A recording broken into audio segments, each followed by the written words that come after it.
Let me mute the tab.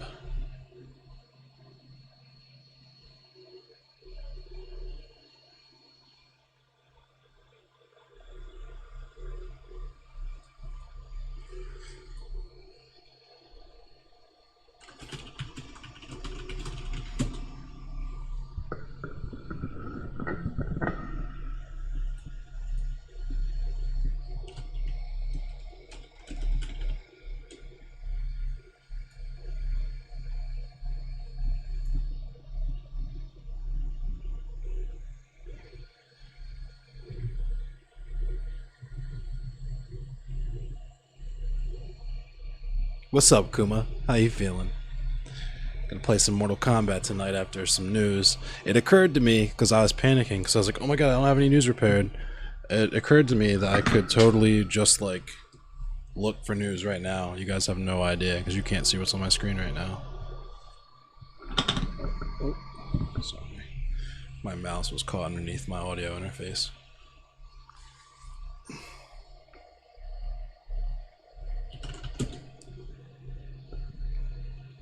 What's up, Francina?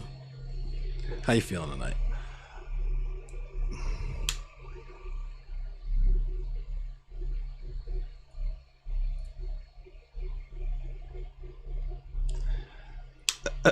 Bamboozle with the improv news, basically.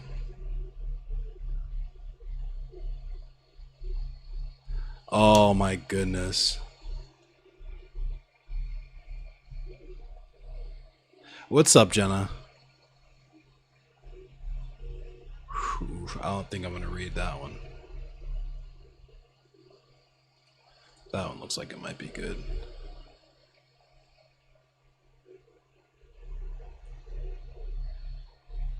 That seems interesting.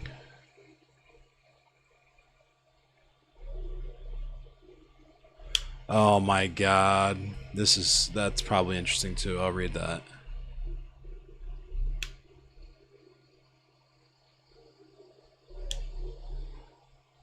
Okay, I'll read this as well. It's police related. Yeah, for sure, Kuma. Or I could come see you. I'm trying to get my shot. Hopefully, I want to get it this weekend, but we'll see what happens. Is this a hair or plastic? I think that's plastic from the printer. But yeah, I'm down. Super down, of course. What is this? Is this filament too? Nah, that's hair and filament. I'll put them over there. What up, LeVar? It's Friday. Yes, sir. It is Friday. How's the printing going? It's going really well. I don't know why I can't see. Oh, it's because I don't have multi-stream chat on. It's going really well. Thank you for the like, Lachelle. So the printing is going really well. I am, what is it, 80%? So I got about 5 hours left on the print, and it's turning out really well. I got nervous a little bit ago. Oh, that's not good. So I think that's, so some of the support material is a little loose in some parts of the print, but I think it'll turn out okay. I'm almost positive it should be okay. Yeah, I don't, from what I can see that's not support material, it's probably the most perfect print I've done so far. Now it does look 3D printed. You can see the layer lines in it pretty prominently, but a little sand or a little paint and you wouldn't even notice. In fact, honestly, because of what it is, like if I just took it straight off the printer and put it on my face, it would probably look pretty good. Like it would look like it was meant to be like that. But alright, so I got some news.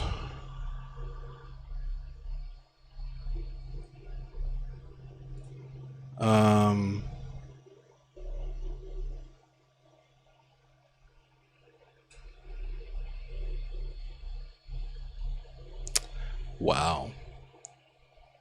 I don't think that's that important though. Okay, so I think I got enough news together that I want to talk about that I just see on this front page here.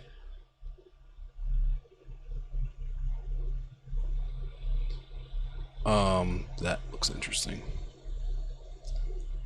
Sand paint primer. Yeah. Um, I'm also interested in finding out because I was planning on getting an airbrush anyway. So I want to see. I want to learn the reverse the last two, yeah. But I want to see how I can manage a airbrush with this. So let me see. What do I want to read first? What's the first piece of news gonna be?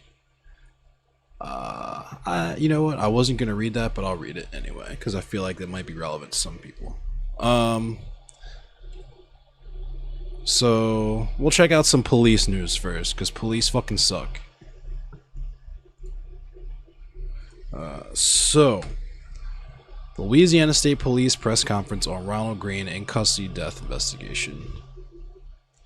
Louisiana state police officials announced a Friday evening press conference after multiple videos were released this week showing the in-custody death of Ronald Greene. Multiple videos and body camera footage show troopers beating a handcuffed Greene after a 2019 traffic stop. A recently released coroner's report says that his head injuries and the way he was restrained were factors in his death. The agency initially blamed Greene's death on a car crash. Wow, so they'd even say wow, that's crazy. State police officials announced the press conference less than an hour before it was set to happen. Oh, of course. Multiple videos of the traffic stop circulated this week, 2 years after the fatal encounter. Watch the press conference and coverage live below. Oh, never mind. I guess I don't want to watch it. I don't want to get my VOD blamed. So that's interesting. That's happening. That is a thing that is happening. So let's see, what else is there? Here's this. The 2020 mail-in ballots from one Georgia county are about to be scanned again because Republicans literally cannot stop with this whole fraudulent election shit. So, a judge on Friday ordered Georgia's most populous county to begin making plans to unseal at least 142,000 mail-in ballots it received in the 2020 election, clearing the way for another potential review of the ballots. The order comes in a state lawsuit filed by multiple plaintiffs alleging that fraudulent mail-in ballots were counted in Fulton County. Surprise, surprise. Superior Court Judge Brian Amaro ordered Fulton County, which includes much of Atlanta, and the plaintiffs to participate in a hearing at a later date to discuss the logistics for handling the paper ballots, according to county spokesperson Jessica Corbett Dominguez. We will continue to participate in the judicial process that will ultimately validate the integrity of the election process, Corbett Dominguez said. And that's the sad part, is they don't even not want to do this. They're just tired. They're like, yo, it's crazy. You guys want to get teabagged again, but like, we'll do this. We'll count the votes yet again if we have to, but you fucking lost. Accept it. The order marks the latest challenge for Fulton County in a seemingly never-ending election cycle that has included threats to election workers, a hand audit, a recount, and 2 high-profile U.S. Senate runoff elections. So that's all the shit that's already happened with Georgia's fucking ballots. But President Biden narrowly defeated Donald Trump in Georgia, and the former president and his allies made Fulton County a target of a disinformation campaign with the goal of overturning the state's election results.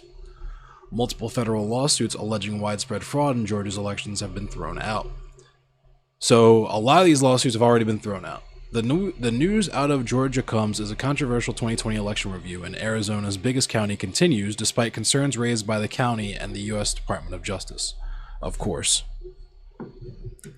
As part of the Georgia lawsuit, Fulton County had already produced scanned images of the mail-in ballots, but one of the plaintiffs, Garland Favorito, who has challenged Georgia's voting technology for years, said he wants the ballots scanned at a higher resolution so they can be forensically analyzed.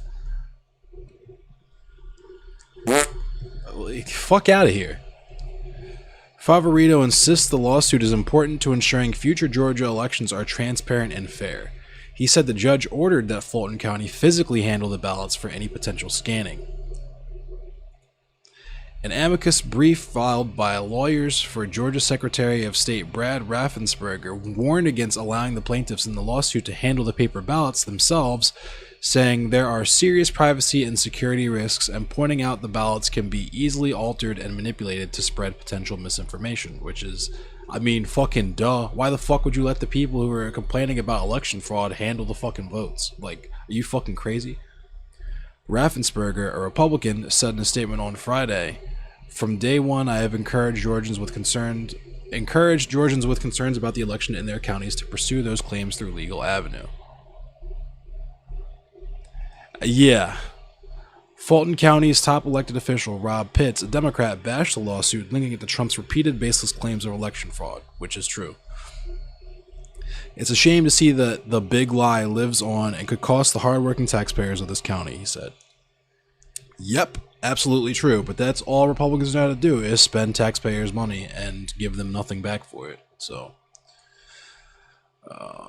at least the Democrats are trying to accomplish something for the people when they fuck up and take our tax money and don't do shit with it. The Republicans just straight up piss it away, and they're like proud of it. They don't even care. Speaking of dumbass Republicans, here's one who seems like he has at least a modicum of brain cells left firing inside of his skull. So Representative Gonzalez, who voted to impeach Trump, warns of a GOP recipe for disaster. He's from Ohio, so I gotta give him at least a little bit of props, you know what I'm saying? Because it's the Ohio solidarity, even though he's probably garbage. But anyway, Representative Anthony Gonzalez of Ohio, one of the 10 Republicans who voted to impeach former President Donald Trump, warned Friday that many in his party are engaged in a losing strategy by rallying around Trump's false claim that the 2020 election was stolen from him. "I think as a party, frankly, we need to be on the side of truth, we need to be on the side of substance, and that's how we're going to win back majorities both in the House and the Senate and hopefully the White House in 2024, Gonzalez said at a virtual forum hosted by the City Club of Cleveland. And that's such a hard position to be in, to be so fucking dumb that you think Republicans have substance, but be so, like, optimistic and almost innocent to the point where you think that the Republicans win by doing anything other than fucking lying to their constituents. You know what I mean? Like, you understand that, hey guys, maybe we should tone down the white supremacy a little bit. Maybe tone down the nationalist rhetoric and let's, like, just go back to being corporate shills. You know what I'm saying? But the other Republicans are like, do you want to win or do you want to win? Like, I don't know. I don't envy this position. Number one, because you have to be pretty fucking stupid to be a Republican in the first place. But anyway, I think continuing to perpetuate falsehoods, especially ones that are dangerous, that led to the violence on January 6th, is a recipe for disaster for the party, but it's also horribly irresponsible, he added. Gonzalez, a former NFL player who represents Ohio's 16th congressional district, that's how he got elected, not because he's a Republican, because he used to play football, also was one of the 35 House Republicans who voted with Democrats this week to pass a bill that would create an independent commission to investigate the January 6th riot at the Capitol. The House previously impeached Trump over his role in inciting the attack. Gonzalez already faces two primary challengers, including a former Trump White House aide endorsed by the former president over his votes on both. The Ohio Republican Party's governing committee recently censured Gonzalez and called on him to resign. That's wild. Other GOP office holders who have not supported Trump's erroneous claims about the last election also have been punished by their colleagues, including Representative Liz Cheney of Wyoming, who was last week ousted from her caucus leadership position. All this is so fucking nuts to me. During Friday's forum, City Club CEO Dan Multher pressed Gonzalez with a question from a longtime Republican activist in the Cleveland area who wanted to know how the GOP could survive as a party beholden to Trump. Gonzalez responded with an extended critique. "Sometimes when I hear us talk about the state of our party, we talk as if we somehow won an election," Gonzalez said. "Right now, my concern is we're trying to excommunicate our own voters. When you're fully out of power, you need to be adding voters, not subtracting voters. So this position that we find ourselves in is sort of baffling from a party standpoint. My hope is that we can find a way to coexist, build the tent, expand the tent, and move forward." Multher pressed more, observing that Trump has expanded the party.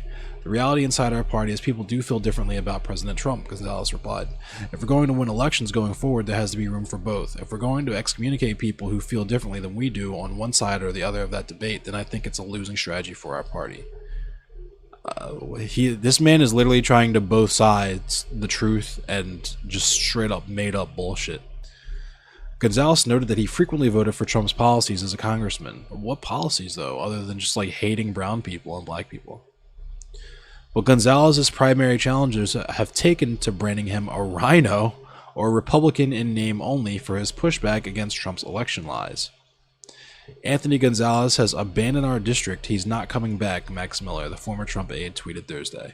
I look forward to earning the support of this district and fighting to advance President Trump's America First agenda. Asked by Moulthrop if all of the GOP friction could yield a new party, Gonzalez downplayed the suggestion. I'm always skeptical of third parties, he said. They typically don't work and they can be a bit embarrassing at times. Yeah, so what's about to happen is that the Republican Party is about to become like a full-on Nazi party. That's pretty much what's about to happen. If the... I can't even say left-leaning, but like if the more sane people in the Republican Party continue to get ousted and like downplay how serious the shit is in their party, then they're gonna get ousted. They're gonna continue to get ousted, and that's probably what's gonna happen. 2024 is gonna be such a fucking crazy year. I do not look forward to it. I honestly don't. It's gonna be insane. But while we're talking about people who are primarying people, let's talk about some crazy shit that I heard about today. U.S. House candidate Bouchard says he impregnated a 14-year-old when he was 18. God damn, he's a real libertarian, huh? U.S. House candidate Anthony Bouchard had a relationship with and impregnated a 14-year-old girl when he was 18. He told the Star Tribune late Thursday, hours after he disclosed the relationship in a Facebook Live video to his supporters. Bouchard, who did not specify the girl's age in the video, said he went public with the information to get ahead of the story after learning that people were investigating it in opposition to his candidacy. Basically, he was like, yo, I have sus on me, so I'm just going to self-report right now and hope that maybe takes some of the sus off of me. And needless to say, this man is still sus as fuck. Yo, what's up, Big Nick Digga? You know, Digga is German for dude. Like, it's like, yo, what's up, dude? It's like, what's up, Digga? In German. Yeah, this shit's nuts. Anyway. So, bottom line, it's a story when I was young. 2 teenagers, girl gets pregnant, he said in a Facebook Live video. You've heard those stories before. She was a little younger than me, so it's like the Romeo and Juliet story. Yikes. Bouchard told the Star Tribune he married the girl when she was 15 and he was 19. At the time, they were both living in Florida. The two were legally able to get married at the time because Florida law stated that people could marry at any age with a judge's approval if a pregnancy was involved and a parent consented, according to the lawmaker. Details surrounding age of consent laws in Florida in the early 1980s are unclear, but the state's current age of consent is 18. The Star Tribune reached out to the Florida State Bar, Florida State University College of Law, the Florida Attorney General, public defenders, current and former prosecutors, and multiple law firms, and none of them were able to offer substantial answers on Florida's laws concerning age of consent at the time. Yeah, this shit's nuts. I'm just looking at chat, yeah. If he actually gave a shit about what he did, he would have gone public years ago? Oh, absolutely. But anyway, let me read on. Bouchard said he was never charged with a crime in connection with the relationship. The lawmaker said he was pressured to abort the baby. I wasn't going to do it, and neither was she, he said, and there was pressure to have her banished from their family. Just pressure to go hide somewhere. And the only thing I could see as the right thing to do was to get married and take care of him. They got divorced approximately 3 years later. Bouchard's ex-wife killed herself when she was 20, he said. Online records list a woman with her name as dying in Jacksonville, Florida in 1990 and being buried in Georgia. The Star Tribune is choosing not to identify her. She had problems in another relationship. Her dad had committed suicide, Bouchard said in the video.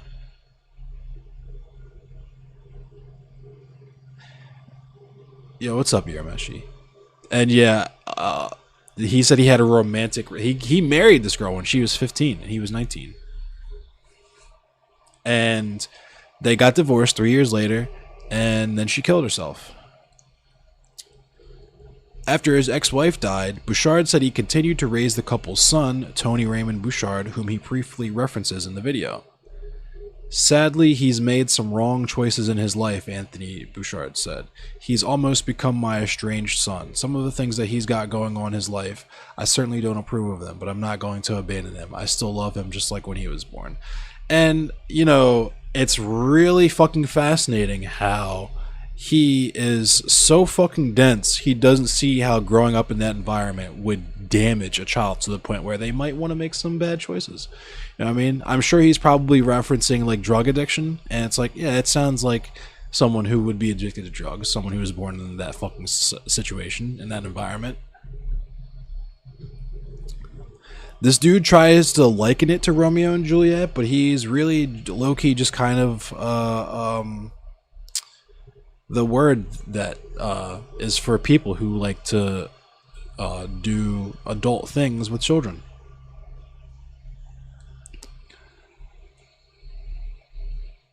Going public. In the 13-minute video, Bouchard looks straight ahead as he rails against dirty politics, the media, and the establishment swamp. He encouraged his supporters to share the video, saying he wanted everyone to know. I don't want to hide anything, he told the Star Tribune in a nearly hour-long phone call after the video was published. I don't want people drug into this. This is just crazy over politics. Bouchard said he decided to post a video to get ahead of a story about his previous marriage that he anticipated would be published in the near future. In the video, Bouchard claims that an unnamed reporter and a political opposition research company were driving the effort together. We know the company that started this investigation. It's a political opposition research company. We know who they are, and then it turned into a UK media reporter is who's called me, he said. Bouchard said he did not respond to the media outlet. This is really a message about how dirty politics is, said Bouchard, one of Wyoming's most prominent gun rights advocates. They'll stop at nothing, man. When you get in the lead and when you're somebody that can't be controlled, you're somebody who works for the people, they'll come after you. That's why good people don't run for office. Around 11... He's just self-reporting, dude. Around 11 a.m. Mountain Time Friday, UK newspaper The Daily Mail published about the pregnancy. It cited an unnamed Republican operative who was in the Donald Trump faction of the party. We want this to be known about him because we need to clean the field, the operative is quoted as saying. 5 other candidates in the primary are going to split the vote in a small place like Wyoming, and Cheney is going to waltz in again. The article also detailed an unrelated criminal case against Bouchard's son. Tony Bouchard was arrested in December 2018 and is being held in a Central California detention center on $500,000 bond. He faces multiple sexual offense charges. Oh no. Yikes. Oof.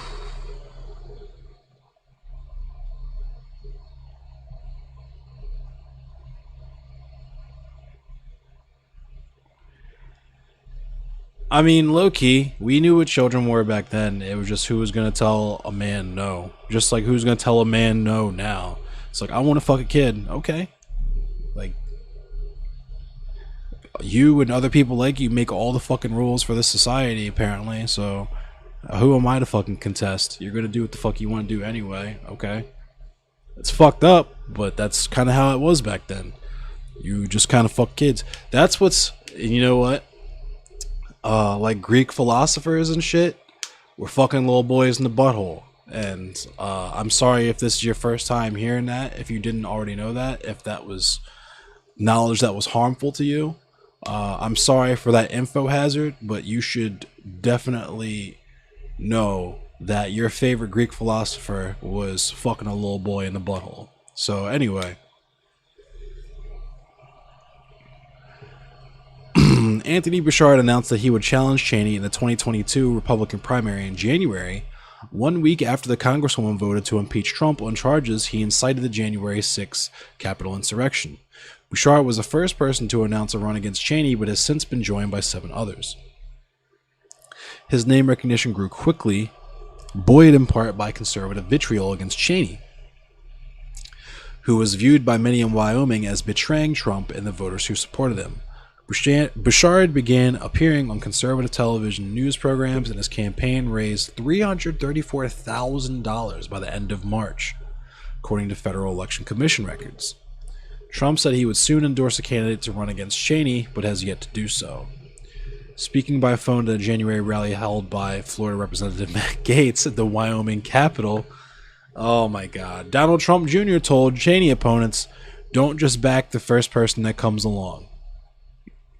Thursday night, in Bouchard's Twitter post linking to the video, he concluded, "I won't back down, swamp. Representative Liz Cheney, bring it." And in the Facebook video, he said the people digging up the information only care about helping people like Liz Cheney win. But in his conversation with the Star Tribune, Bouchard said he believes Cheney was not involved in the attempts to publicize the story, which a Cheney spokesperson echoed early Friday. The Cheney campaign had no involvement in this at all, Jeremy Adler said. And I mean, honestly, why would you own up to that, even if you did? You know what I'm saying? Like, even if your campaign did oppositional research and decided to put that out there, like you found that out about your opposition and then sent that to a media outlet, why would you admit that? You know what I mean? So, it is what it is. Bouchard said the disclosure about his past relationship and the pregnancy wouldn't stop him from seeking office. "Bring it on, I'm going to stay in this race," he said. "We're going to continue to raise money because my record stands on its own." I'll read the rest of that since it's not much. Candidates response. In response to the disclosures, the Star Tribune reached out to other challengers in the 2022 GOP House of Representatives race. All but State Representative Chuck Gray responded. They said they did not have any inkling that their pasts were being examined by political opposition firms in a way similar to Bouchard's. Thank you for the like, Joe. "While we don't condone any of the actions, we always try to keep things positive and above board," Cheyenne businessman Darren Smith said. "It's unfortunate to see this kind of dirty mudslinging start this early. The Smith campaign will always try to keep things positive, above board, and we hope that other candidates will do the same." Former U.S. Senate candidate Brian Miller, one of the most recent candidates to officially announce his candidacy, replied in a text statement to the Star Tribune. "There is nothing I could say that would alter the tragic events described in your story," he wrote. "My focus is on addressing the critical issues that are facing Wyoming and our great nation today." Robin Belinsky, a Sheridan businesswoman who confirmed earlier this week she was running, said, "Well, as a woman, I found it very disrespectful and a lack of leadership." Gotta get that id poll in there. Former Pavilion Mayor Marissa Joy Selvig. Why am I reading like that, dude? What is wrong with me? Why can't I English? Former Pavilion Mayor Marissa Joy Selvig had a different response. "What's in his past is in his past, and that's for him to sort out," she said. None of the candidates offered strong opinions about whether the disclosure would affect Bouchard's candidacy. He has been the top fundraiser of any Republican challenger. "It was unfortunate," retired Army Colonel Denton Knapp said. "I'm not sure how it's going to affect him in this race." Republicans don't care about that kind of shit. Are you fucking kidding me? So, there's that. Wyoming only has 2 escalators in the entire state. That's wild. Is that true facts, or are you trolling me right now?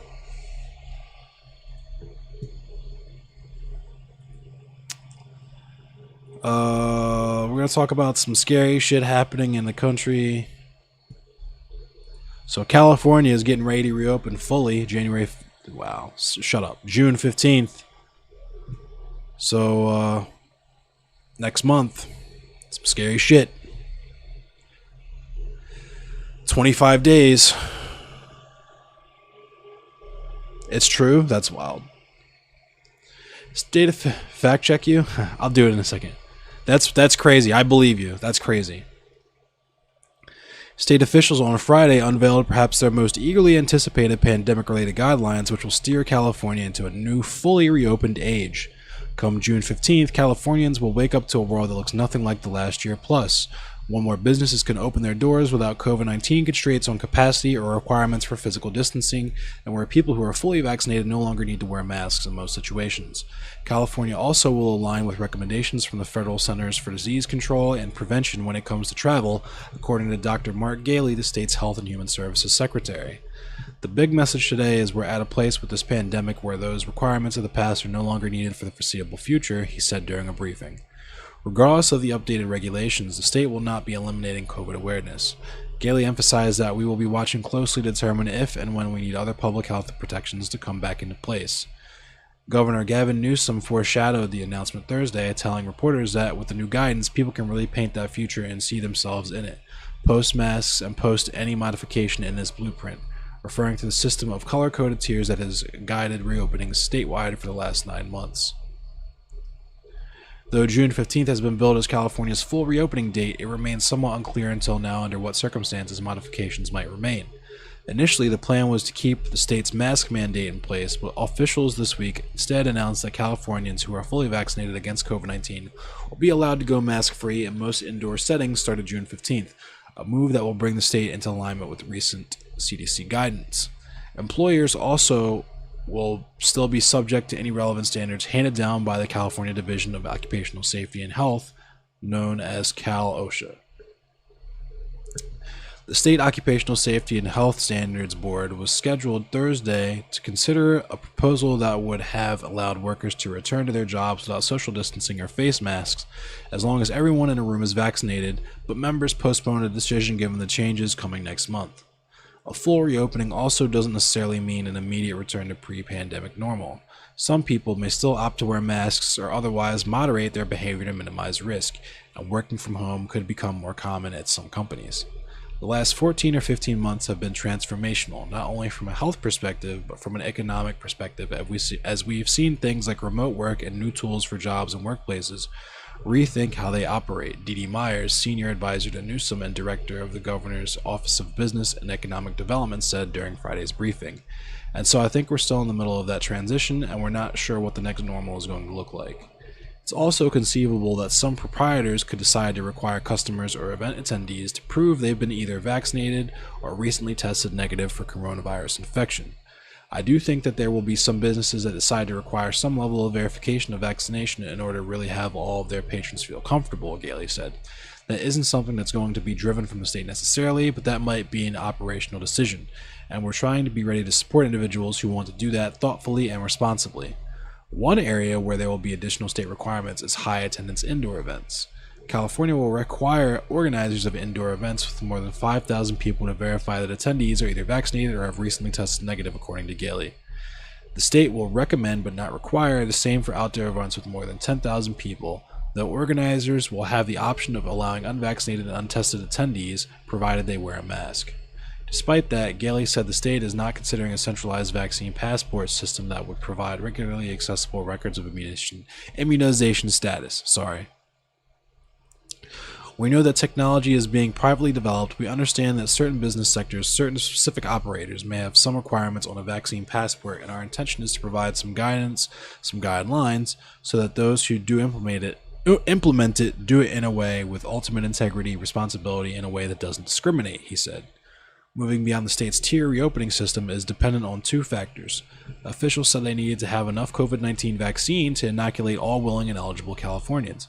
On top of that, the number of coronavirus positive patients hospitalized statewide had to be stable and low, with particular attention paid to how many fully vaccinated people were falling ill enough to need that level of care.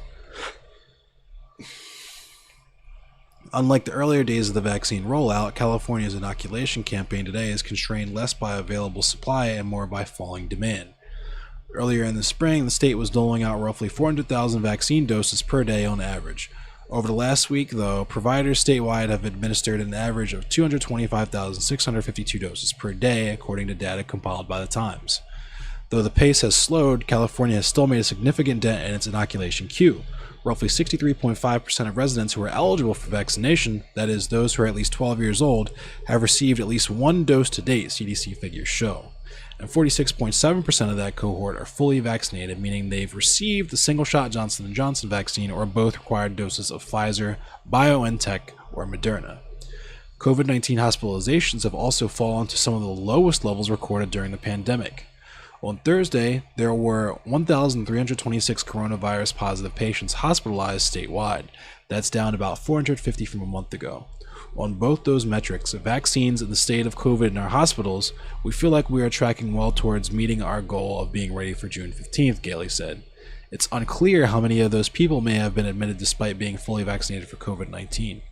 Though exceedingly uncommon, it is possible for someone to be infected even after completing his or her inoculation course. And I must reiterate that it is extremely uncommon, because I talked to some fucking dumbass today that said, well, you can get the virus even if you get the vaccine. And it's like, yeah, you can also get struck by lightning 3 times in a fucking row if you stand out inside your car in a lightning storm. It's like, it's not likely to fucking happen though. So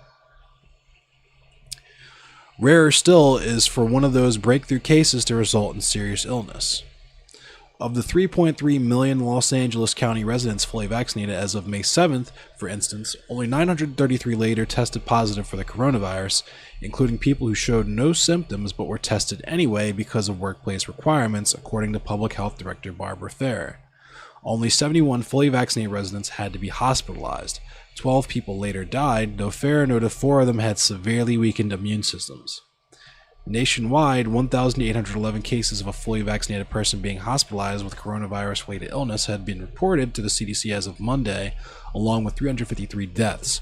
However, federal health officials said 25% of those hospitalizations and 18% of fatalities were reported as asymptomatic or not related to COVID-19. More than 123 million Americans have been fully vaccinated as of that date. I guess this is originally from the LA Times, but that's some scary shit, I'm not gonna lie.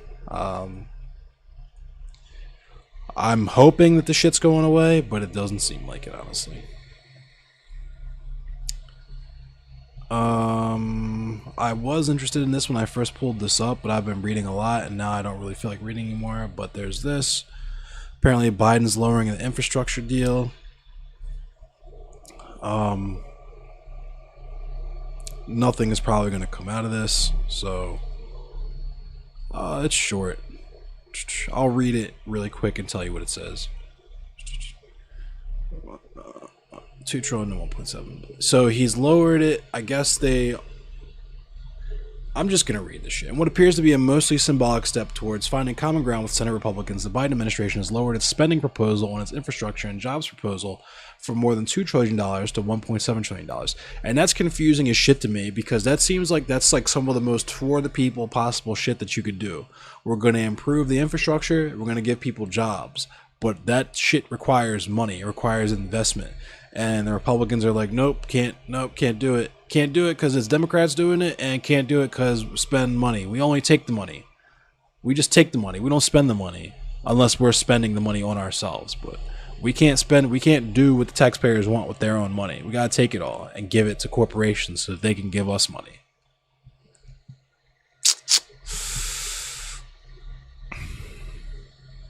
In our view, this is the art of seeking common ground. You're literally just doing less, just so that the Republicans, who will never agree to anything you present, will be, I don't know, I hate this shit so much, I'm sorry.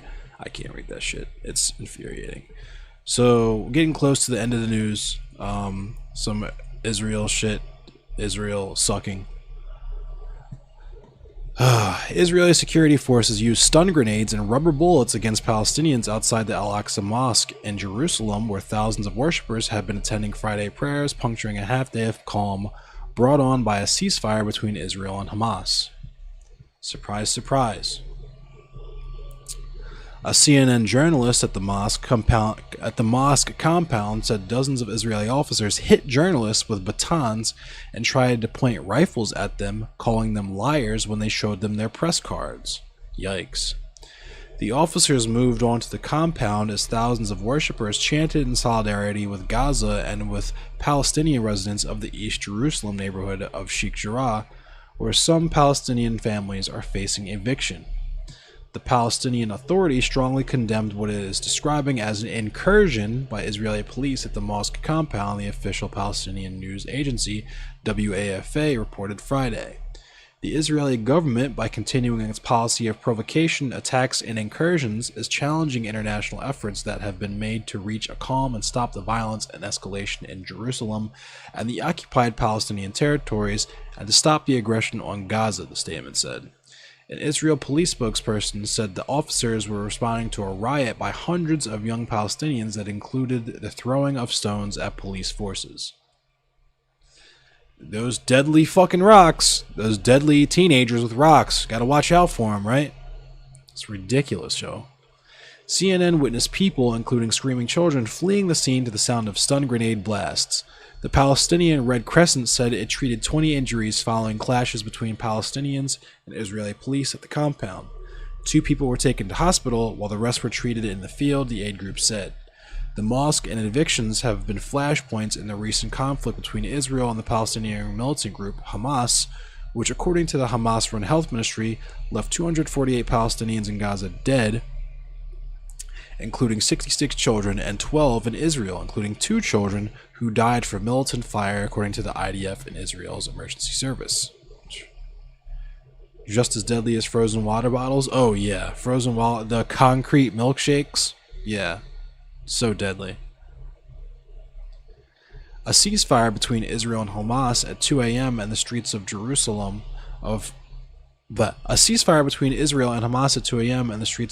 and Gaza have been peaceful, albeit lively, for hours, with Palestinians and Arab citizens of Israel celebrating the end of the worst conflict in years. UN human rights experts called on all parties in the conflict to respect the ceasefire on Friday, while also calling for an investigation by the International Criminal Court into the attacks on civilian populations and other gross violations of human rights, according to a statement. They're not going to do anything to Israel. Nothing's going to happen to Israel. They're going to continue to do what they want, which is fucking garbage. But they pointed to the forced evictions of Palestinian families living in Sheikh Jarrah and Silwan and occupied East Jerusalem as the spark that set off a full-blown war. The experts urged the ICC to investigate acts by all parties which violate the Rome Statute, especially war crimes, including targeting of civilians. Crowds in Gaza waved Palestinian flags and shot fireworks, also celebrating Eid al-Fitr. I'm butchering that, I'm sorry. Belatedly, as the conflict with Israel forced Muslims to delay their celebrations marking the end of Ramadan. Hundreds of people drove around historically Arab East Jerusalem honking their horns in celebration, and video footage from social media and television showed similar scenes in other cities, including al-Fam in Israel and Ramallah in the West Bank. The Israel Defense Forces carried out a massive aerial bombardment of Gaza, while Hamas fired thousands of rockets into Israel during the 11 days of violence, which is not remotely the same because Israel has the Iron Dome that the United States gave them, so none of the rockets actually really touched the ground in Israel. So there's that. Hamas's infrastructure was pummeled by the Israeli Air Force, which took out huge sections of its tunnel network and buildings that the IDF said housed Hamas commanders or were used to store weapons.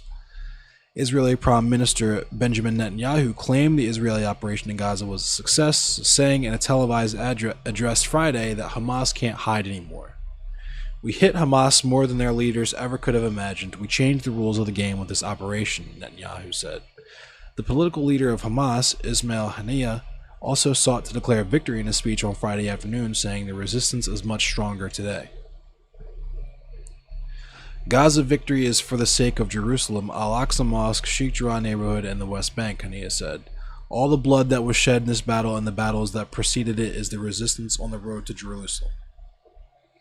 Haniyeh also thanked Iran, which has given money and weapons to the valiant resistance, and Egypt, which he said was following the battle closely and had exercised its historical role to curb the aggression. U.S. President Joe Biden welcomed the truce overnight after facing a barrage of criticism from within his own party that he was not doing enough to persuade Israeli Prime Minister Benjamin Netanyahu to end the country's airstrikes in Gaza. "I believe the Palestinians and Israelis equally deserve to live safely and securely and enjoy equal measures of freedom, prosperity, and democracy," Biden said. "My administration will continue our quiet, relentless diplomacy toward that end." Of course, just empty words. Democrat liberal shit. Biden, who has had a working relationship with Netanyahu over 4 decades, sought to deflect criticism that his administration had not been active enough in what has become the president's biggest foreign policy challenge since he took office in January. "We've held intensive, high-level discussions, hour by hour, literally, with Egypt, the Palestinian Authority, and other Middle Eastern countries with an aim of avoiding the sort of prolonged conflict we've seen in previous years when the hostilities have broken out," Biden said in evening remarks on Thursday. Now, the U.S.'s attention will turn to the enormous task of rebuilding Gaza, where many civilians, their homes, and services were caught up in strikes aimed at Hamas. In northern Gaza's Beit Hanun, residents from a blown out building were seen sorting through the rubble using heavy machinery to clear the worst of the debris, as a boy stood amid the destruction, his hands covering his face in disbelief. Personal items, including a wheelchair and a child's bed, poked through the mounds of concrete. Biden said he was ready to work with the United Nations and other international stakeholders to provide rapid humanitarian assistance and to marshal international support for the people of Gaza and the Gaza reconstruction efforts. We will do this in full partnership with the Palestinian Authority, not Hamas, the authority, in a manner that does not permit Hamas to simply restock its military arsenal, Biden said. But the U.S. president knows the Palestinian Authority holds limited sway in Gaza, and signs are the latest round of fighting has weakened its position outside the coastal enclave as well. Israeli Foreign Minister Gabi Ashkenazi spoke with his Egyptian counterpart Sameh Shoukry on Friday night to discuss measures to rebuild areas that had been destroyed in Gaza.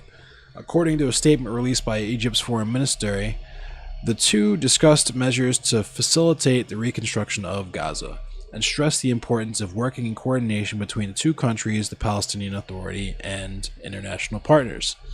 A video filmed overnight at the Al-Aqsa Mosque showed crowds chanting, "The people demand the overthrow of the president," in reference to Palestinian Authority President Mahmoud Abbas. It's just one of the indications that Hamas, rival of the Fatah movement led by Abbas, appears to have gained popular support during the conflict with Israel. The Palestinian political situation is in itself complicated. Abbas in April delayed the first parliamentary elections in 15 years, extending a long-running rivalry where his Fatah movement governs the West Bank while Gaza is run by Hamas. The Islamic Jihad militant group is also active in Gaza. Of course, they got to make sure everybody knows that they're Islamic jihadists, because gotta be the scary word, the scary jihad word in Islam. Ooh, so scary. Like, the fuck, man.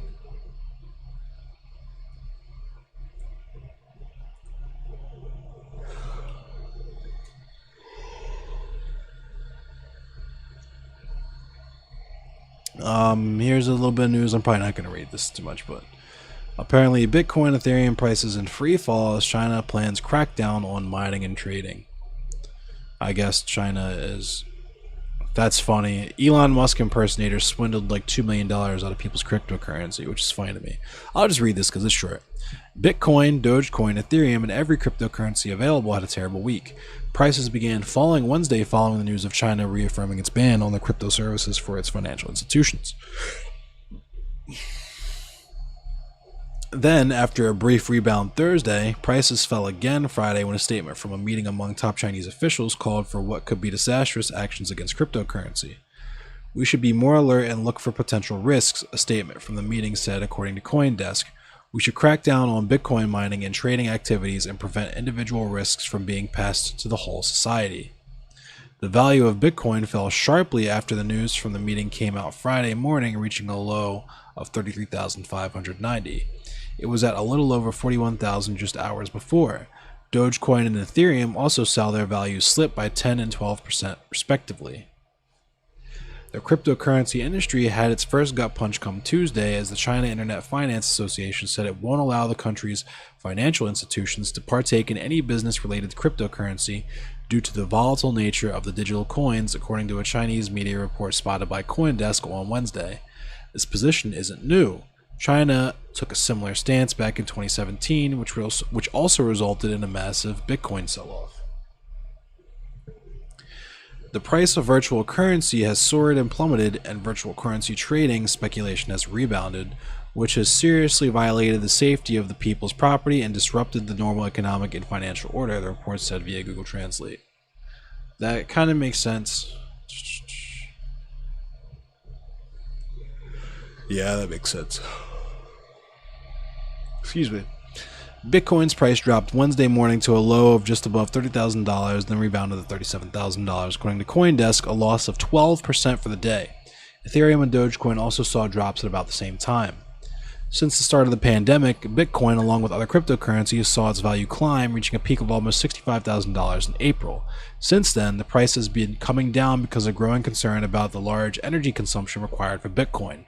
Last week, Tesla CEO Elon Musk said his company would no longer accept Bitcoin as payment because its use is increasing the burning of coal for power.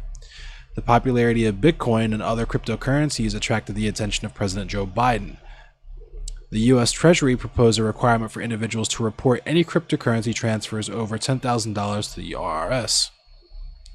The proposal is also included in the President's American Family Plan. A similar rule is already in place in banks for any deposits over that same amount. Yo, what's up, King Red X? I'm about to do some Mortal Kombat King of the Hill now, if you want to play. Or I could just do ranked matches.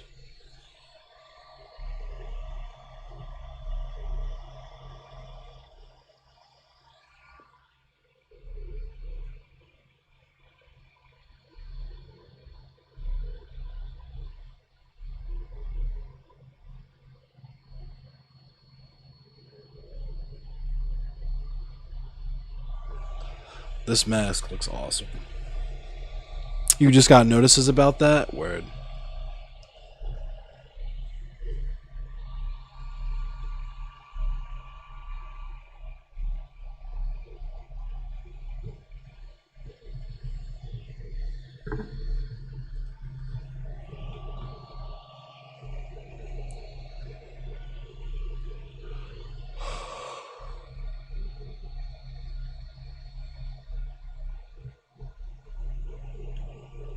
I'm just now realizing I forgot to change the game to Mortal Kombat, so it still looks like Soul Calibur, so I should probably change that.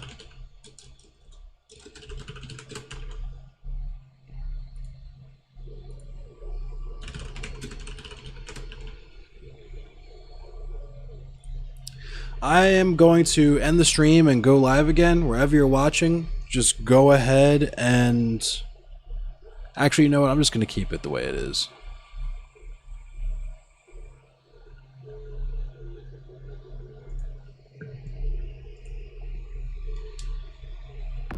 The double bounty extract? Nah, not tonight. I'm gonna play some I'm gonna play Hunt Showdown on Wednesday. Next Wednesday. But right now I'm gonna play some Mortal Kombat for this King of the Hill.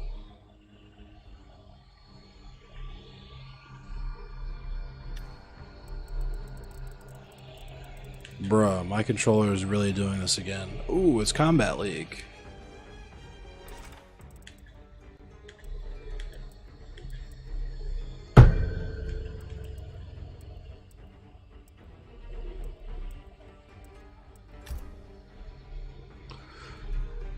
Knockout City? What's Knockout City? I'm interested in Duff City.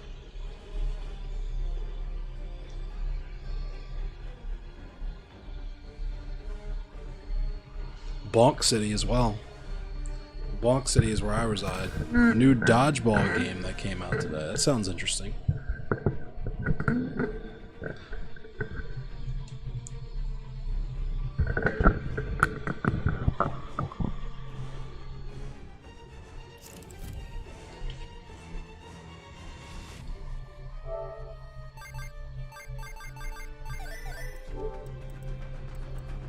Katana. Jax. Forgot to mute my mic.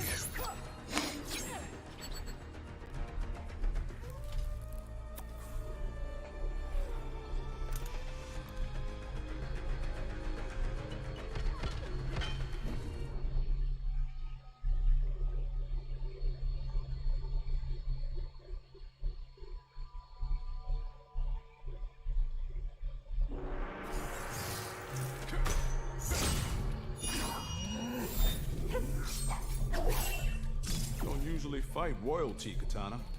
There's a first time for everything. Hopefully won't be my last. Round 1. Fight.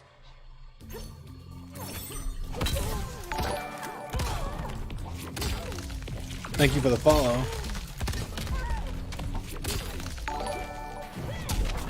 Oh no. Hey Heidi, thanks for the like.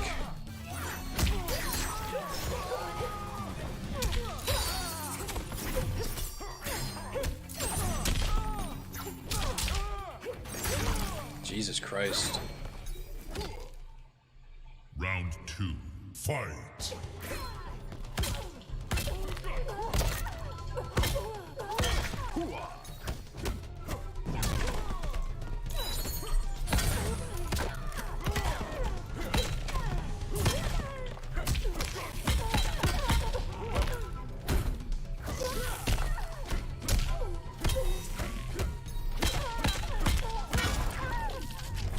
That was ugly.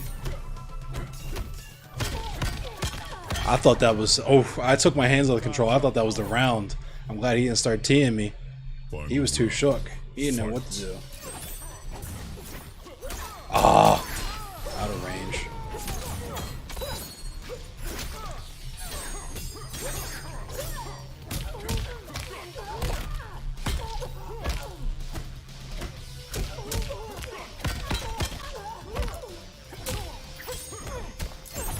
With command grabs.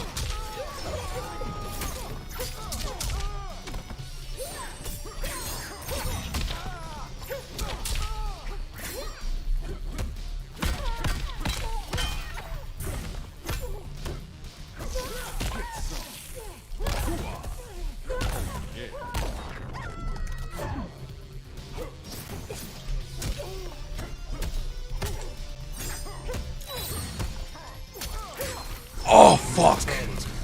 That sucks. I shouldn't have did the move I was gonna do. Too many frames. That was close though.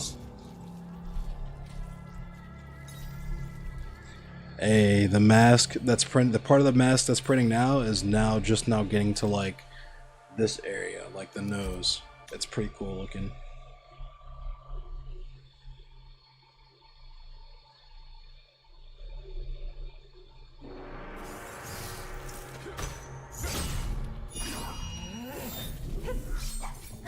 Round 1. Fight.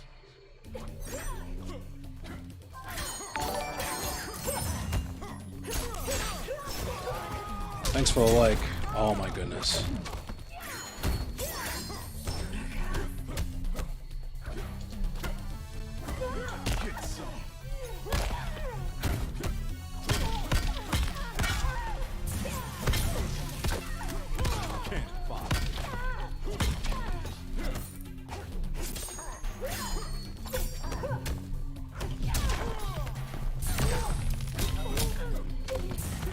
Oh my fucking god.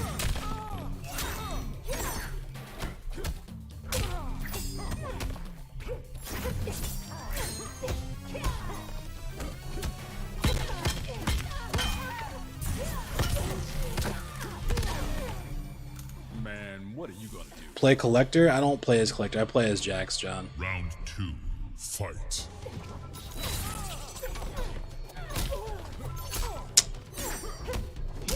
Oh my god.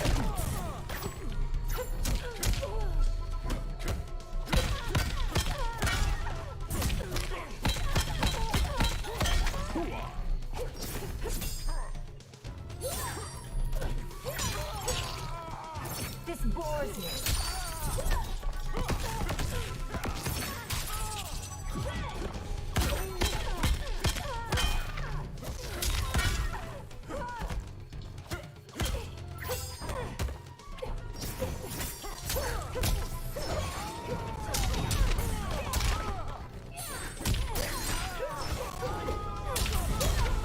Oh my god. That is why I wasted that. I tried to drop out way earlier. Fight.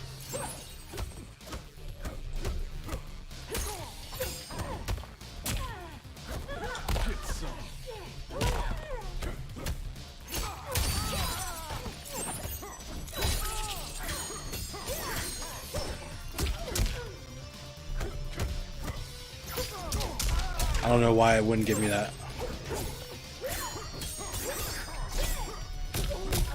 There we go.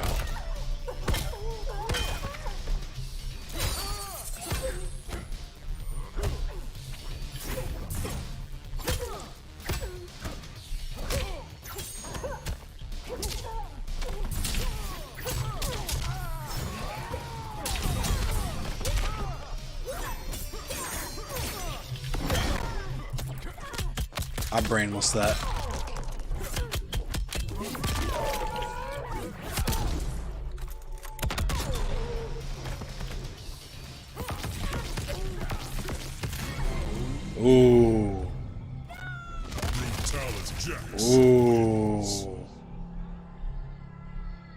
Didn't expect that. Didn't expect that one. Thank you, Miss Jade.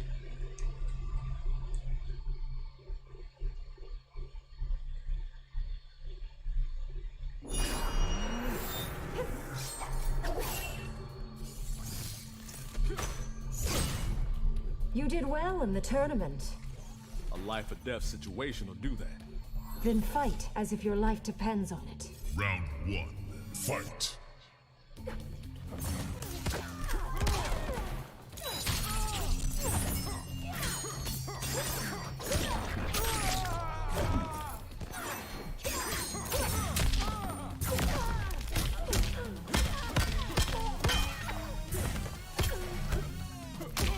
With command grab.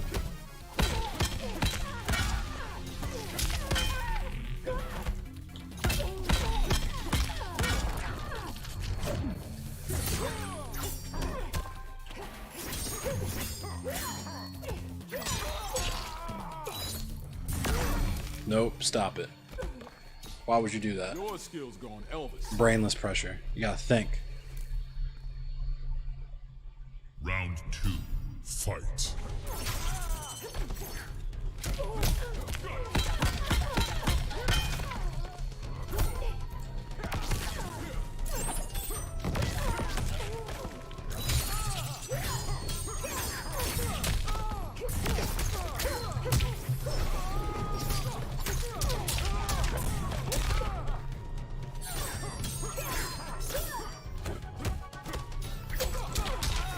Huh?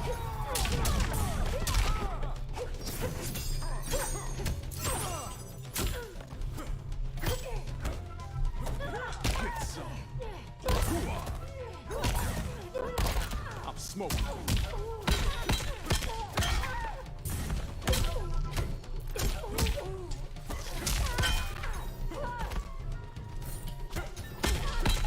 Give me these. Knew it. I knew it. That's just sad. Jax wins. Ducked right into that shit too. Thank you.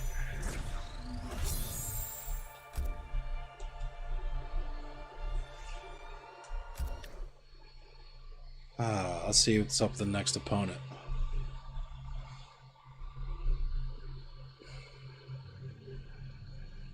What's up with that next opponent? I got the noob Cybot mask printing next to me. It looks tough.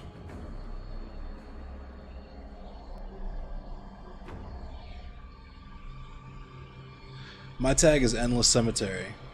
Same as... I'm the same on everything, bro. It's just Endless Cemetery everywhere.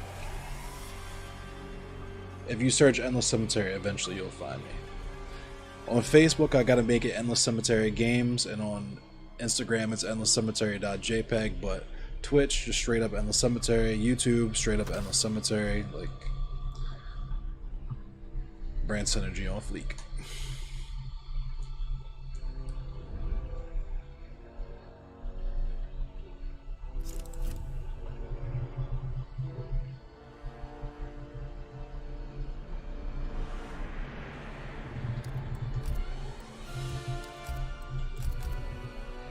The real Hidden Cursor vibes.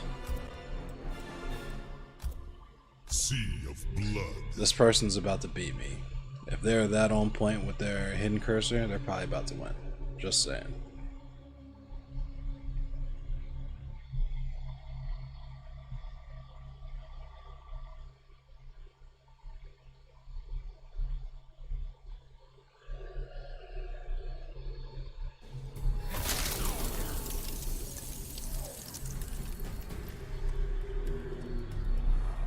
Why only cyberize your arms? Mama always preached moderation. I killed my mother when I was 12. Round I 1. picked Frost. Fight. It's a bad matchup.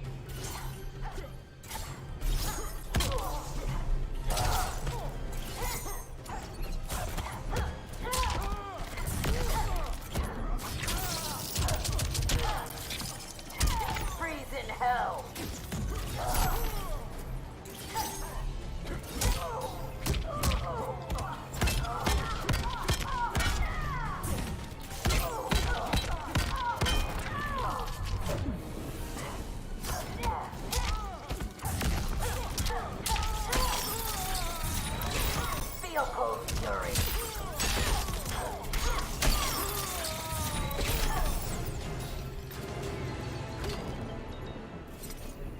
I wasted my crushing blow, so.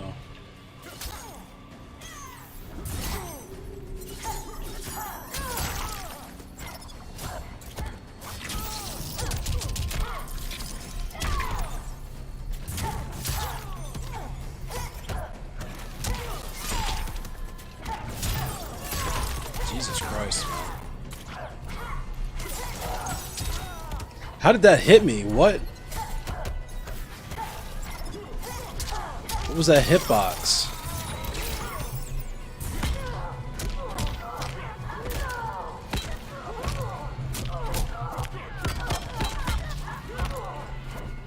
Finish him.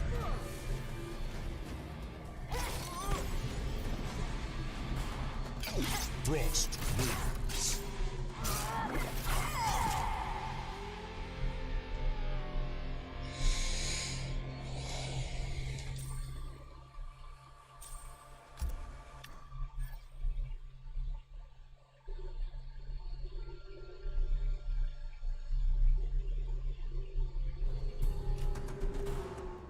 Round 1. Fight.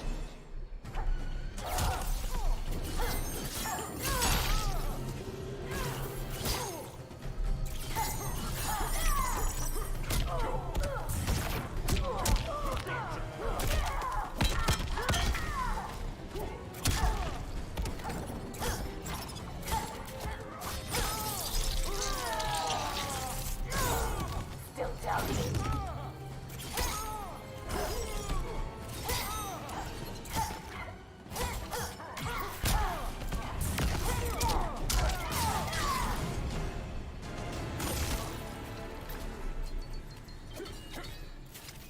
Round 2.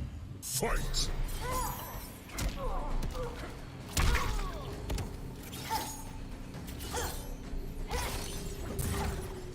What?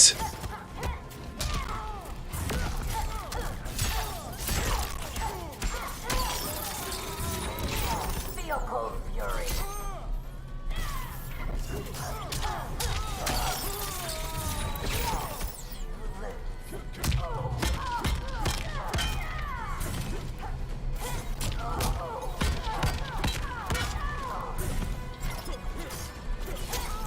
Oh my fucking god. Finish him. Brutality. Erased from history. Frost wins.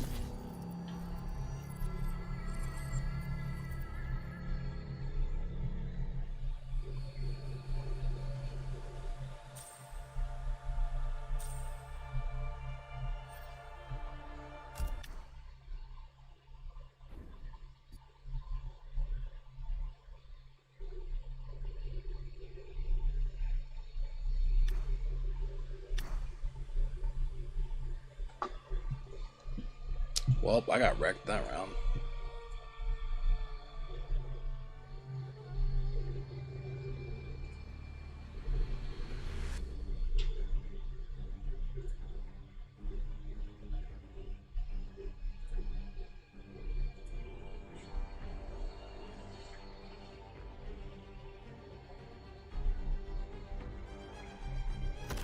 You added me? I didn't get a notification. Let me look and see if I... After this match, I'll look and see if I got a notification.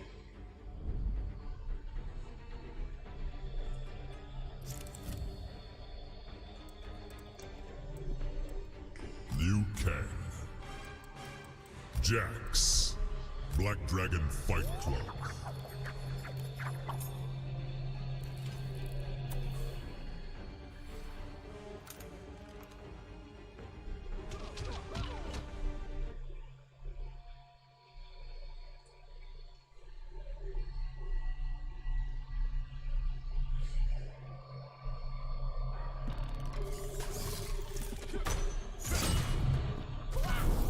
Round 1.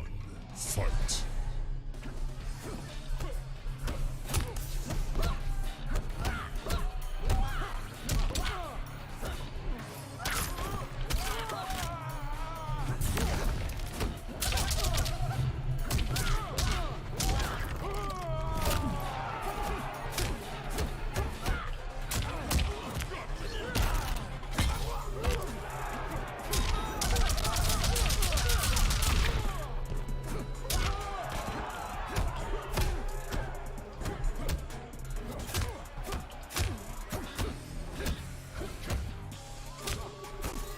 Why is my controller refusing to let me fucking... Jesus. It's truth, not myth. Round 2. Fight.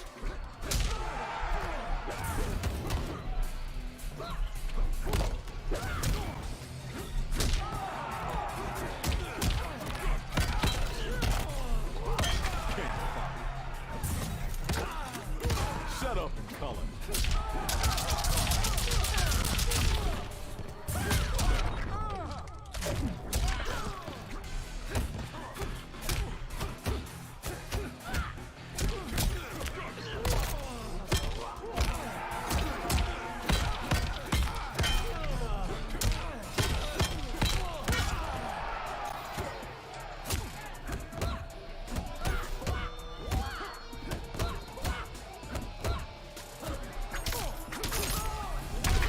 I definitely fucking poked out of that, but alright.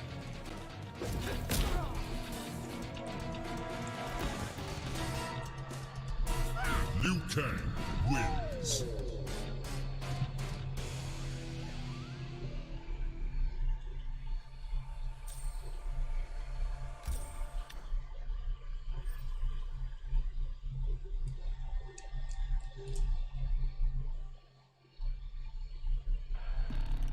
Round 1.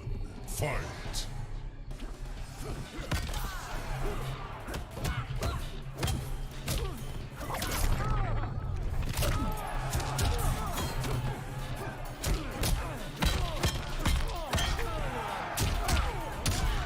Spent.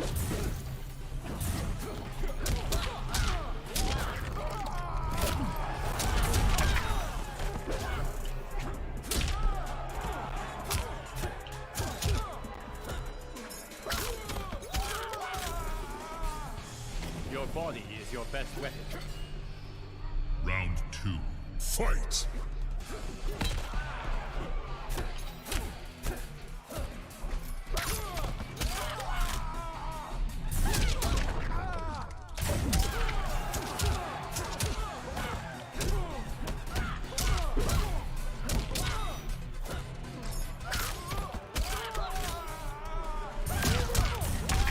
That's a mid? It hits the ground.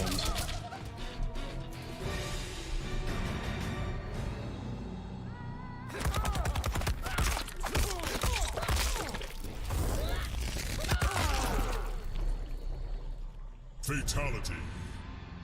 Liu Kang wins.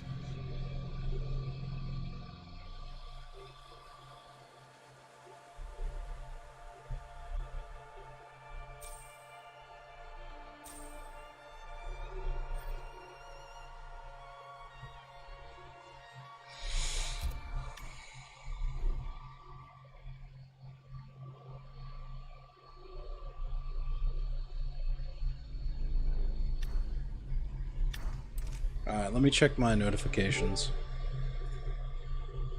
Whoops.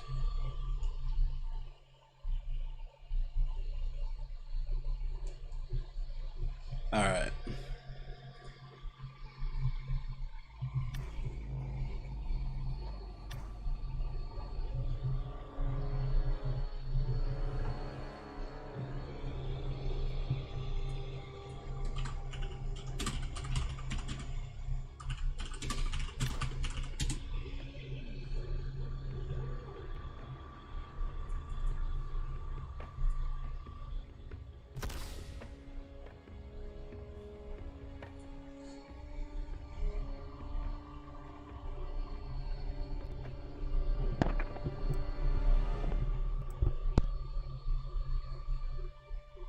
Yo, what's up? I'll turn my mic on. Yo, what up? What up, Mel? Jax. Might as well just go mask off. You've seen who I play as already.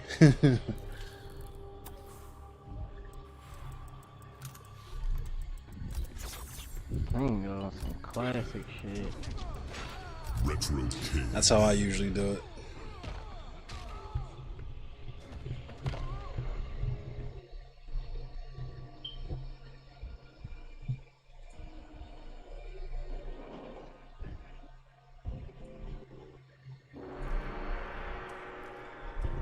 Is that the original music? Yeah, from the OG Mortal Kombat. I get my stream blamed sometimes for this because it thinks I'm playing the OG soundtrack, but I have to dispute the Fine, little I'll just beat him out of you. Round one. Fight. strike or whatever. Hold up. Don't hit me yet. Okay. No, it's on my 1 end. second. It's on my end. It doesn't matter if you mute it or not. No, I'm trying to change something on my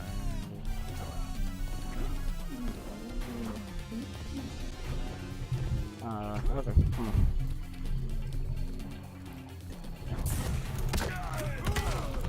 Oh!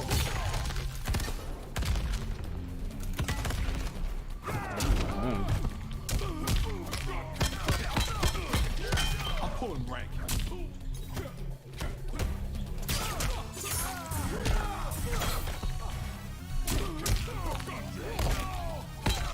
Been waiting for this.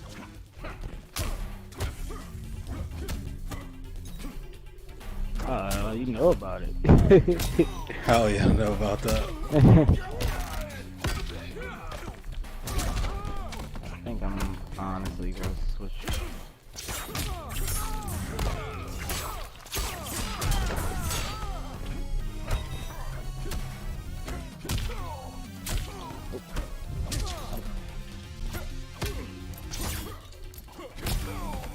I don't know. Round two. Fight.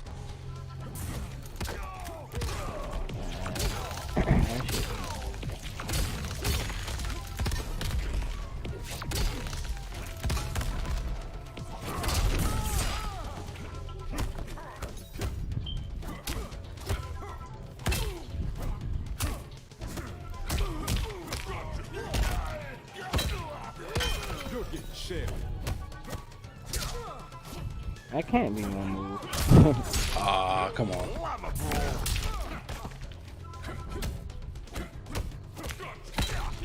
That shouldn't be Oh wait, how you do? Is that a reset? How you do it? Yeah, it's a restand in the corner. That's 8. Now that didn't work at all. That's tough.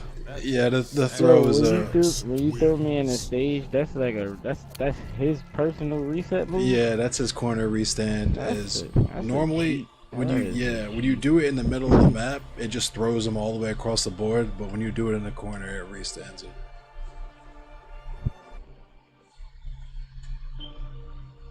Alright, hold up, let me use this controller. Let me run that shit back. Jax. Can you still hear me? Yeah, I hear you. Alright. Kano.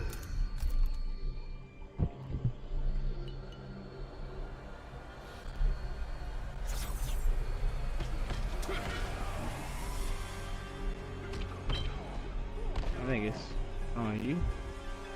Oh, the retro I kid. don't care what you fight.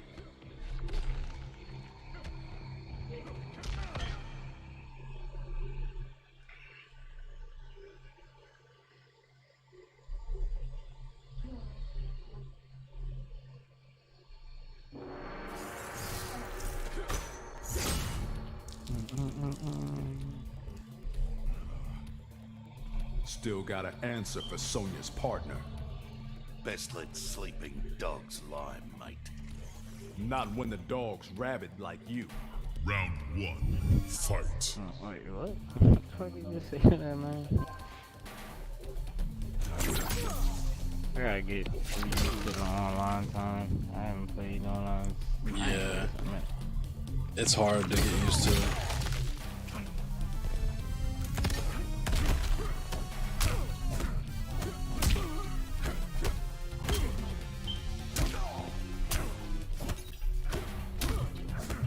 I'm trying to get a command grab.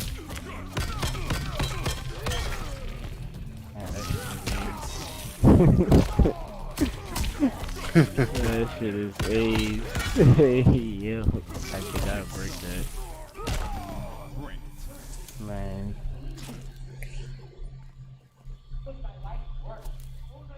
Round 2. Fight!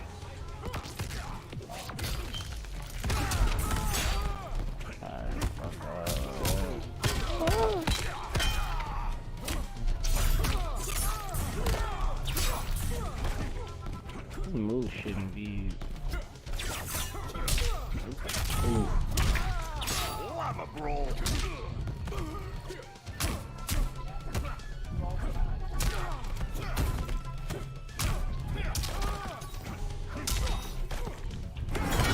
Ooh. Some bullshit.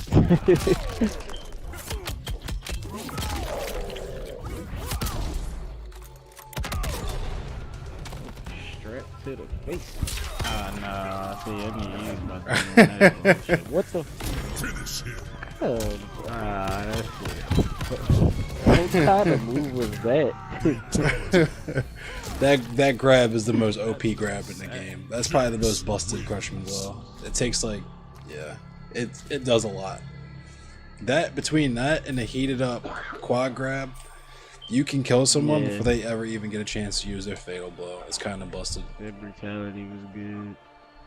Yeah, I like that brutality. And his fucking command grab. That shit's so delayed on here.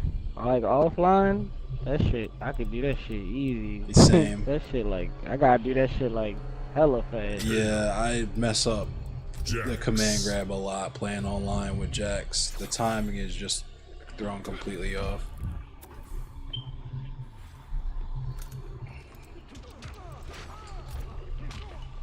Retro Kid.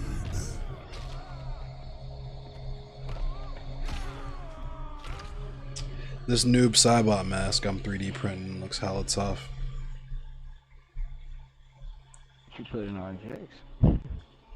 Nah, I'm 3D printing like a real life noob Cybot mask. It's a black like Sub-Zero mask. It looks tough. Hold up. Didn't you? Fight. Alright.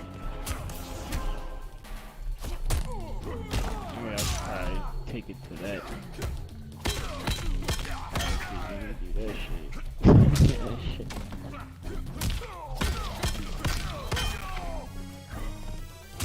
Oh, I thought you were gonna jump. I was. Yeah, Kuma, it's the rare Kano player.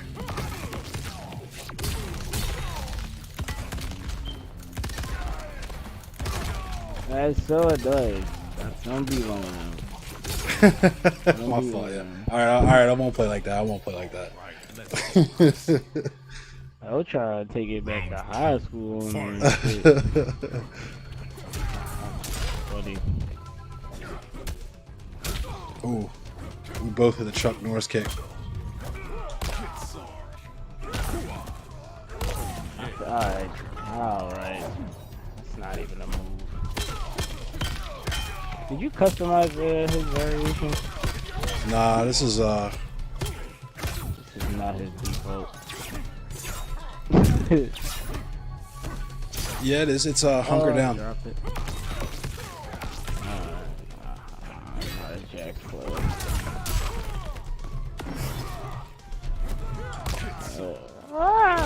I'm about to do brutality. There it is. I had to do that one just because I'd never seen it before, like a couple nights ago. Jax wins. Yo, he playing this. Which fuck is you, an Elder God rank? Nah, demigod, not quite elder god. Oh, you made it, didn't you? I Yeah, ain't never grind rank. it's. I feel like once you get to I like, played when it first came out. I played probably like no more than 10 games, and I won like at least 8 of them. That shit just got boring. yeah, I feel that. This was the first one I played since 9, and this was the first one I was actually good at, so I enjoyed playing it. I don't use nobody else but this guy. I mean, same. I only use Jax. It's funny. My cousin Kuma saying he appreciates the Kano appearance because he just saw the new Mortal Kombat movie. So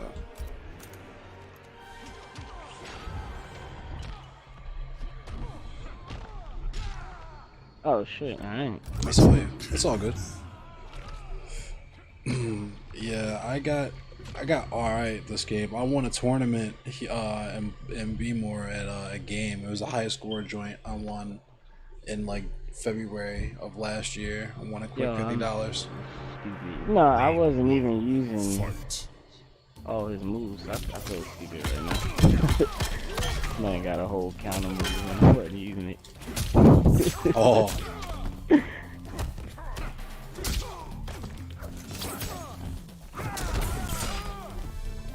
Thanks, Spicy. I do all hands.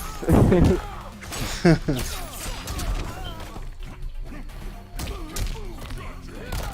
said, I ain't falling for that shit again.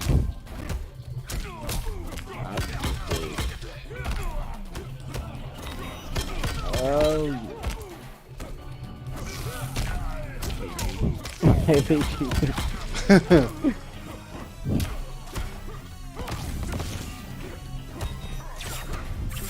oh shit. Oof. I should have did the overhead instead of that. Yeah, that would have hit me. I was crouch blocking like shit. Fight.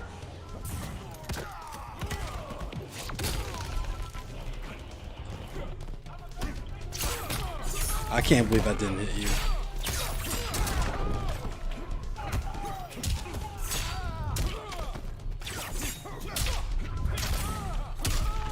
Ready to bleed.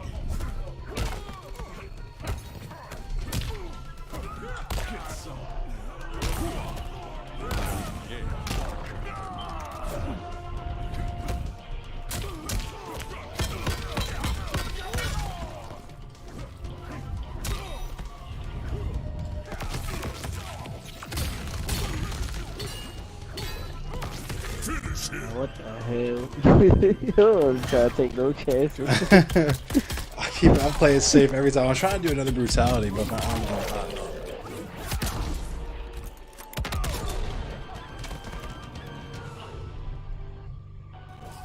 Jax wins. I feel like I'm doing his 10 hits, but them shit's just not stronger than Jax's. Like, his Jax Once he gets his arms heated up, his comeback potential is so busted.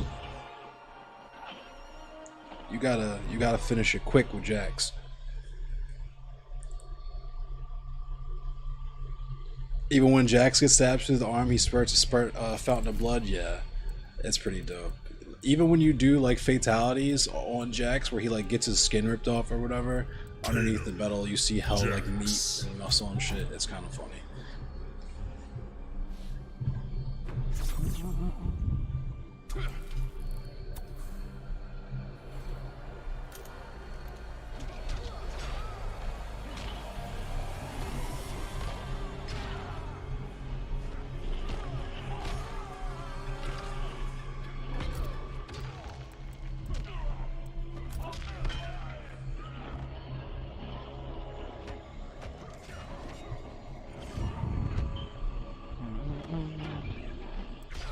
Retro Kid.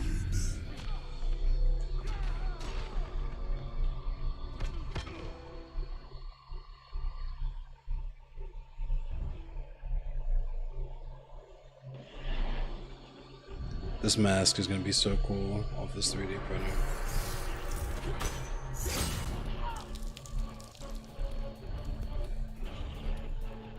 When did you commit your first crime?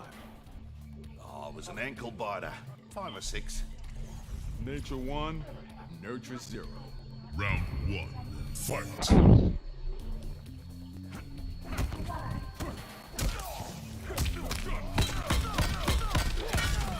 Okay, so that's a command, right?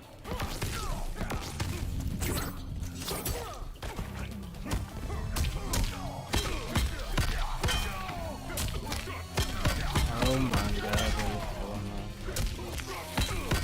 you wasn't even in me. Oh,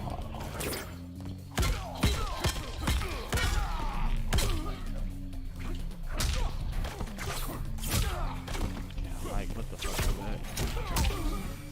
Goddamn. You need a minute? yeah, I'll print. Yeah, I'll print whatever, Akuma.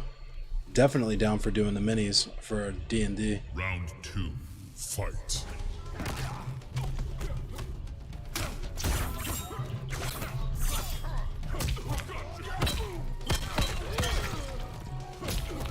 So you can't block that move.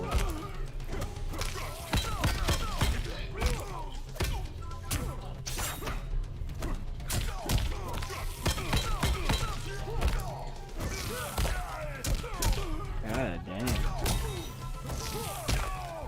That's good, right?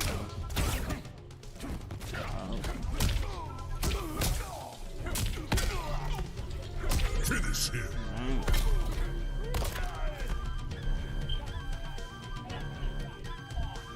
Mercy. Oh, hell no.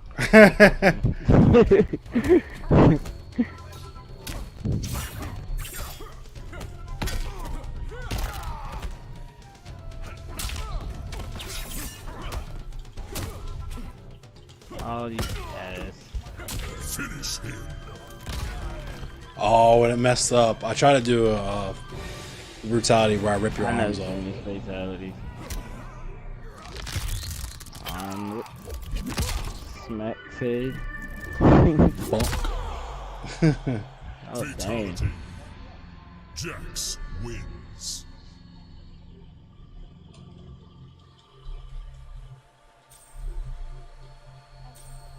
Damn. Ass.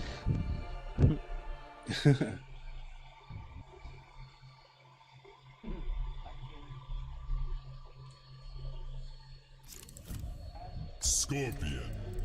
I'll see what's up with my Scarlet. I'm alright. I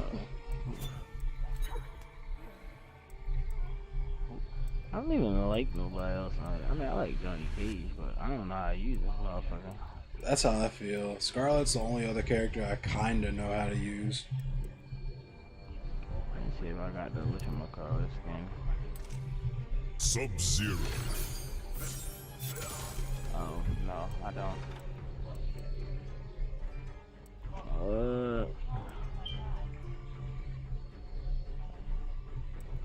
Johnny Cage. Johnny Cage. Retro Kid.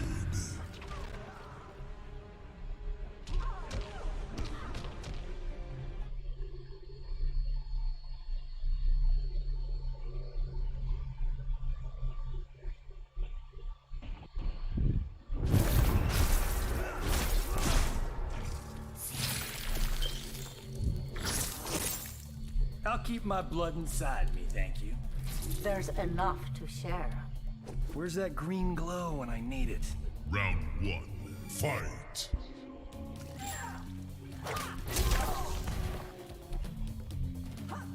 I don't know none of his combos. So much blood.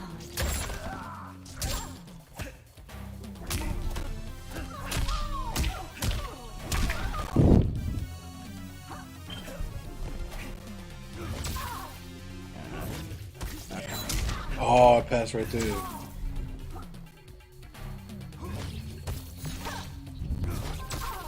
that like a climber?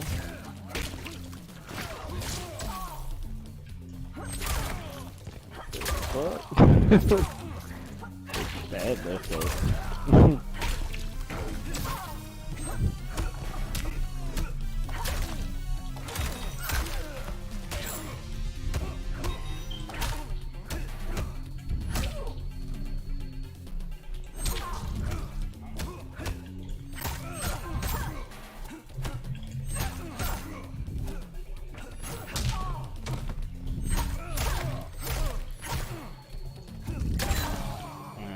Blood for blood. What's up, Taryn? Time for a first to 5? Nah, you're good. We can play a first to 5 for sure.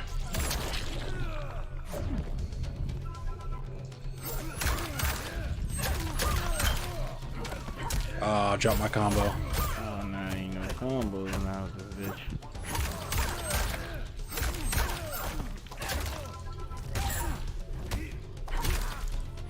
Yeah, I never play with this guy.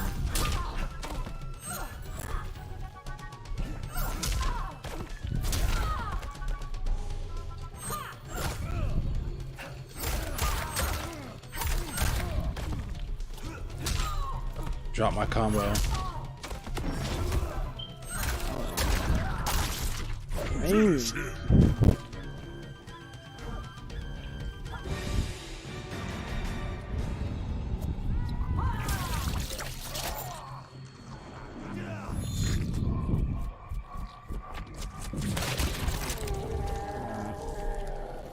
ain't look that bad. Fatality.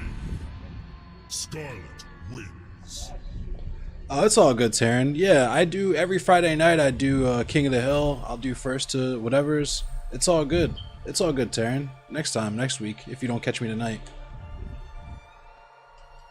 What up, King Somebody else Redex? in the lobby?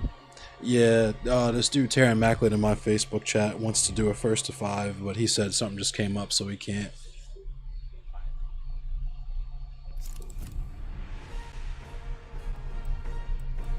Jax. Kano.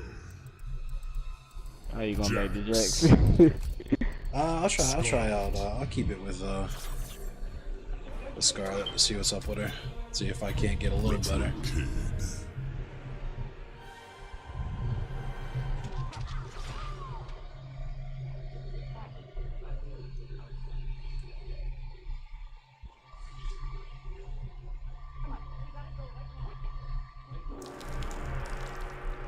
I'm play like 2 more, and I'm gonna get on Apex. Sounds good. I think I'm gonna end the stream after this next couple of games to play a couple games of ranked and then hop off. Would you settle for me, sausage? Round 1. Hey, You said that though.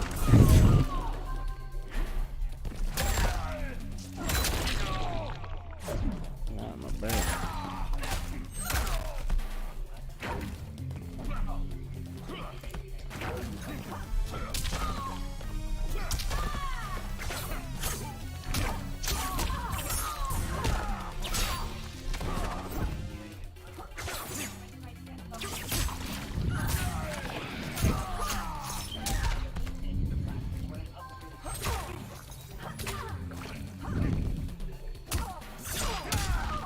Nice.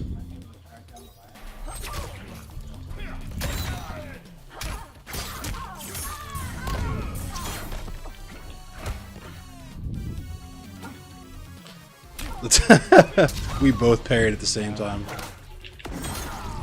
Oh man. Yeah, I don't expect you to use shit like that.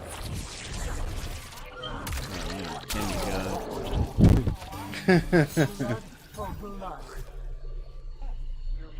I can respect it though. Round 2. Fight.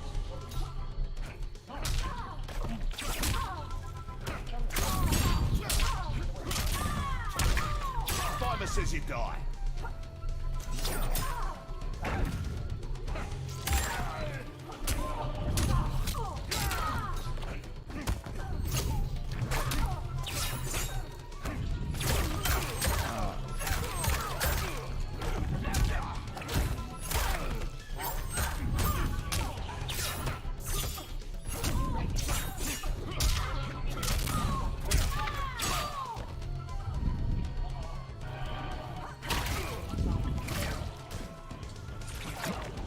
Oh shit.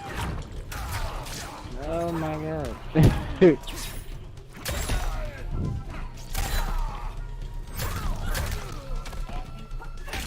Finish him. Oh wow.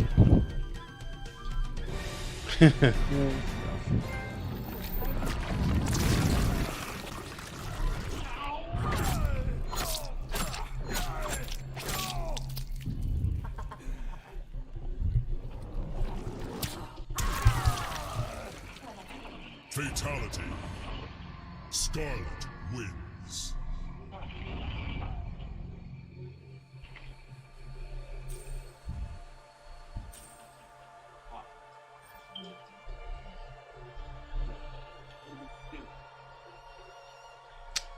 Uno más. Uno más, mi amigo. Wait, this is the last one, right? You wanna use Jax? Yeah, I'll go ahead and use Jax.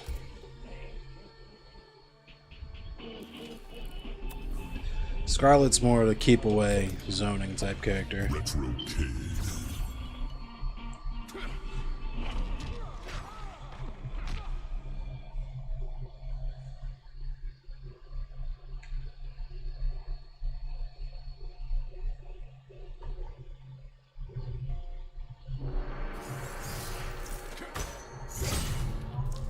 Round 1. Fight.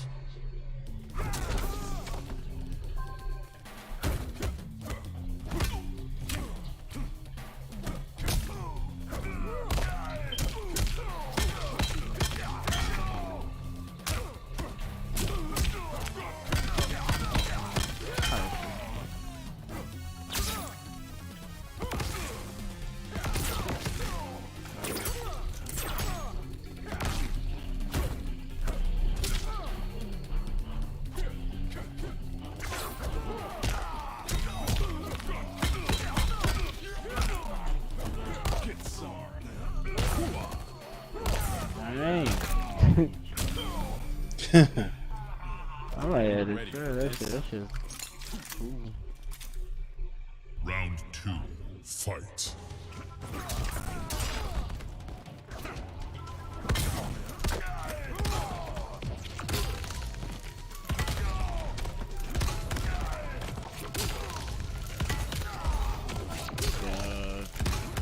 Hold the toy in the game.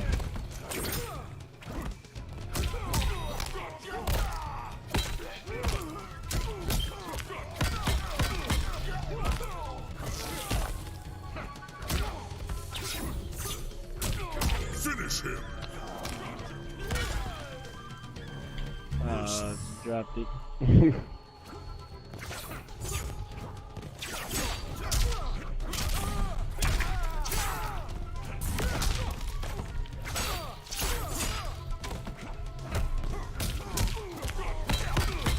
Man, bro, they keep dropping my combos, man.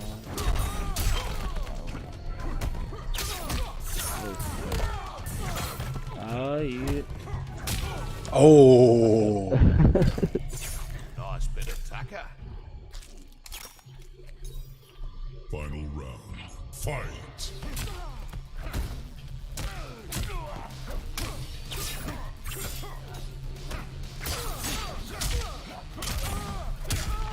Time to pay.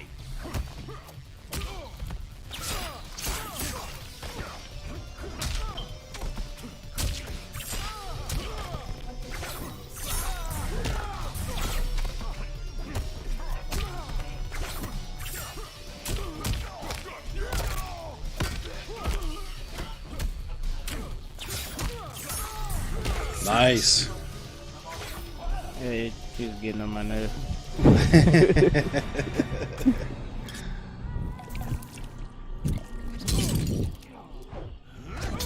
Nah, I think that's how you gotta play Jack, so you gotta just stay in Just pressure, just constant pressure. Yeah. Yeah. Fatality. Kano. Keep making him guess. Yeah. All right, homie. Well, good games. Come back next Friday. We'll play some more. Hopefully, we get a good King of the Hill going next Friday. Though it was way more popping last week. Yeah. Last time when I was watching you, I was like, yeah, that shit was lit. Yeah, it was way more. I think it's because I fucked up and put the wrong game this week. But yeah, hopefully next week will be as popping as the last one was. But I'll catch you later. If I ever hop on, I'm just knocking around playing. I'll invite you to a match or something. Alright, sure. Just hit me up, bro. All right, bro.